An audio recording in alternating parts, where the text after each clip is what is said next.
The following video was developed in the context of the European program entitled Bridging the Gap Between Museums and Individuals with Visual Impairments, which is funded by the Erasmus Plus program of the European Union and coordinated by the State Scholarship Foundation in Greece.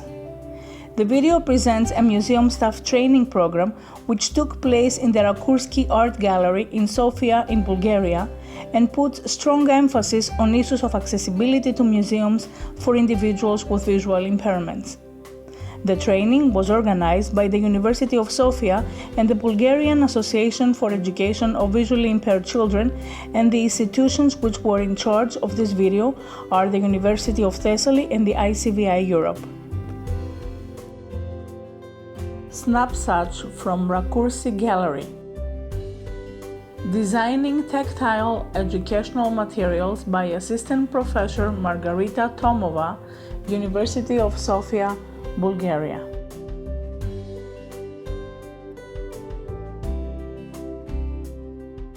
I'm Margarita Tomova and I was the trainer of the course Design of Tactile Educational Materials.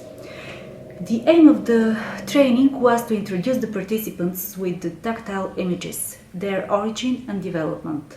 We clarified cases where it is necessary to use relief images. We showed the participants different types of relief images and their specification.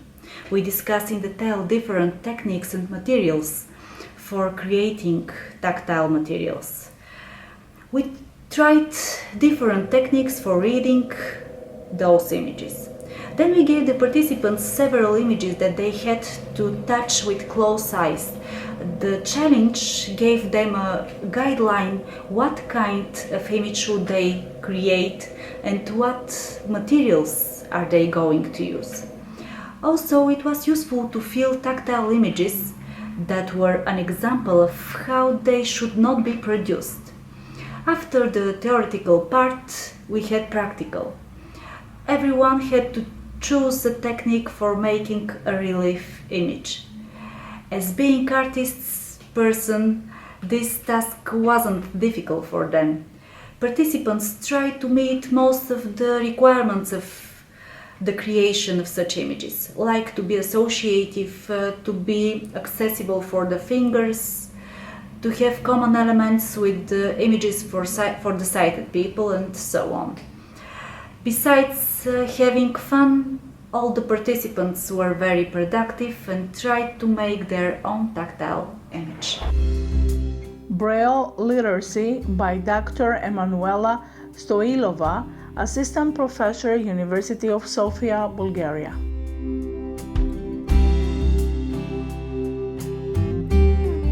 Dear colleagues, my name is Emanuela Stoilova. I am Assistant Professor in Sofia University and I am a Doctor of Special Education and Speech Therapy.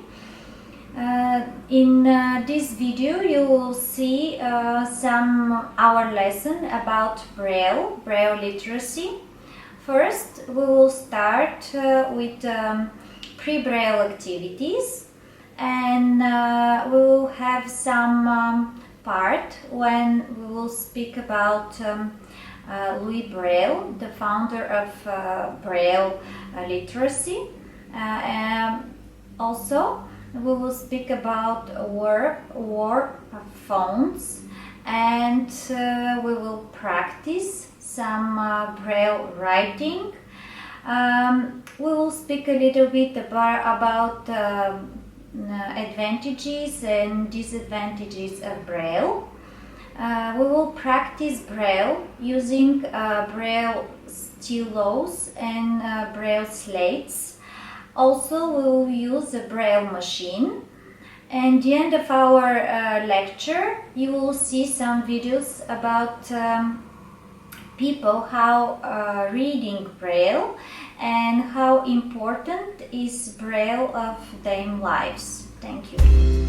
Characteristics of people with visual impairment by Professor Mira Svetskova-Arsova, University of Sofia, Bulgaria. My name is Mira Svetskova-Arsova. I'm teaching for over 22 years in University of Sofia, St. Clement Ochridsky. I'm teaching different subjects, mostly in vision, in education of multiply disabled, general special education, and so on. In the following two videos, you see two different activities. In the first one, we are talking generally about the main characteristics of people with visual impairments. And we are having some activities with blindfolds in order to experience the difficulties that visually impaired people may have. In the second video, we are doing a little bit different activity. We learn the orientation and mobility techniques, or at least some of them, mostly those of the sighted guide. Because the gallery staff should know some very basic sighted guide techniques if they have such a visitor in their gallery, to be able to guide that person around and show him or her the exhibition. So in Paris we learned the simple guiding, changing sides, changing directions, going through a narrow space, opening and closing doors, also climbing upstairs and going stairs down, indicating chair and table, and so on. Orientation and Mobility Techniques by Professor Mira Zvetskova-Arsova, University of Sofia, Bulgaria. Добре, във втората ни част за днес ще се занимаем с нещо съвсем практическо. И това е как да водим хора с нарушено зрение с техниките на виждащия водач. Боже! Да. Защото много е възможно да ни дойде пак такъв посетител и съответно вместо да се чудим как да го прихванем, да го подхванем, как да му помогнем и какво точно да се случи, има си стандартни техники, които помагат за тази цел. Мила, айде да си ми незрящо другарче, примерно. А после ще се разделим на групи и ще го правим по двойки.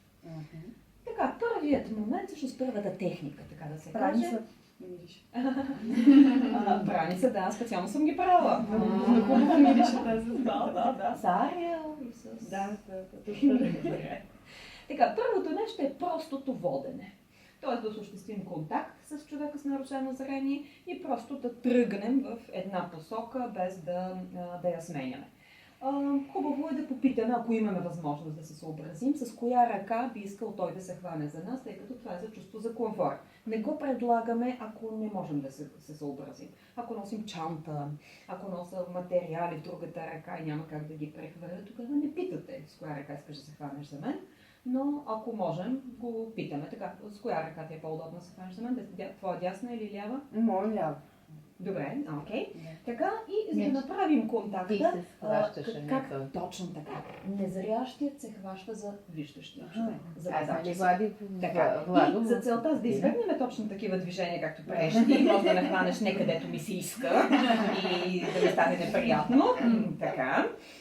Правим следното. Или може да направим просто е така, едно приплъзване. Това е сигнал, аз съм до теб, може да протегнеш ръка и да се хванеш за мен. Хващаш се над лакъта. Не се познаваме, не сме си близки. В смисъл, какво казваш? Над лакъта? Тук? Да. Тук е окей, добре. Сега сме под ръка, ама ние сме си близки. Какви са тия интимни ние? Така ли? Не, става още по-интимно. Да, сега сямо бързо дистанция. Аха, разбрах. Добре. Значи единият вариант е, отпусни моля да ръката свободно. Compensation and Environmental Accessibility by Professor Vladimir Radulov. Аз съм професор доктор Владимир Радулов. Имах удоволствие да чета лекционен курс пред хората, които работят в галерията, включително в рамките на нашия проект. Спрях се на следните основни области: компенсация и околната среда. Тук наблегнах на ролята на компенсацията и връзката и с въздействието на околната среда, като разгледах три нейни аспекти: лична, социална и физическа околна среда. След това се спрях на понятията включване и интеграция, като подчертах, че социалните фактори са основни за пълноценното културно и социално включване на зрително затруднените в обществото. В следващите теми разгледах различните адаптации на околната среда въз основата на особеностите на универсалния дизайн, неговите принципи и специализирания дизайн на произведенията, насочени за използване от зрително затруднени хора.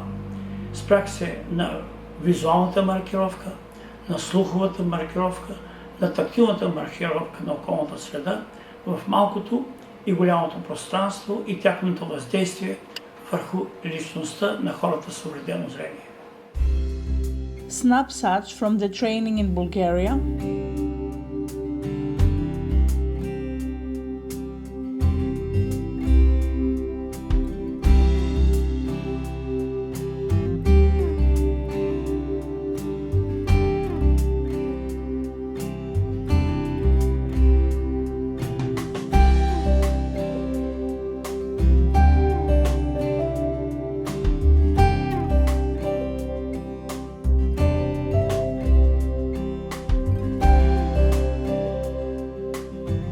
The end. Fade to black.